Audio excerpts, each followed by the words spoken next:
বাংলাদেশের জার্সিতে অভিষেক।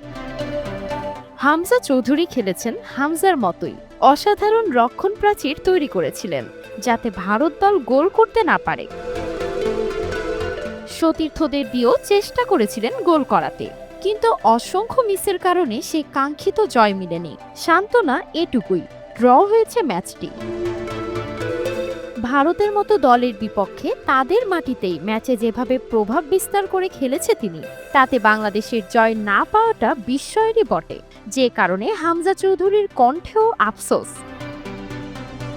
ভারতের সঙ্গে গোলশূন্য ড্র করে মাঠ থেকে বেরিয়ে আসার সময় সাংবাদিকদের সঙ্গে আলাপে হামজা চৌধুরী বলেন, গোল মিস না হলে আমরা আজ জিততে পারতাম, কিন্তু ফুটবলে এরকম মিস হতেই পারে।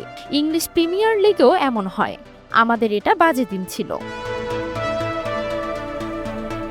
এই ঈদে জামা জুতো অ্যাকসেসরিজের ডিসকাউন্ট।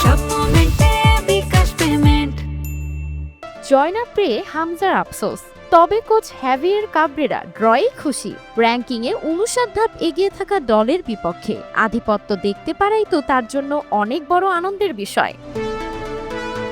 কাবরেরা বলেন, ম্যাচে কোনো সময় ভারত আমাদের ওপরে ছিল না। আমরা ম্যাচ নিয়ন্ত্রণ করেছি। প্রথমার্ধে আমরা 3-4টা সুযোগ তৈরি করেছি, কিন্তু কোনোটাই কাজে লাগাতে পারিনি। তবে ফিনিশিং আরও নিখুঁত হওয়ার আশা করেছিলেন কাবরেরা। তিনি বলেন, আসলে আমাদের নিখুঁত স্ট্রাইকারের অভাব নেই। রাকিবাজ অসাধারণ ছিল, সে সারাক্ষণ ওদের রক্ষণে চাপ দিয়ে গেছে। আলামিন, ফয়সাল আহমেদ, ফাহিম, শাহরিয়ার, ইমন আছে স্ট্রাইকার হিসেবে, কিন্তু আমাদের ফিনিশিংয়ে নিখুঁত হতে হবে।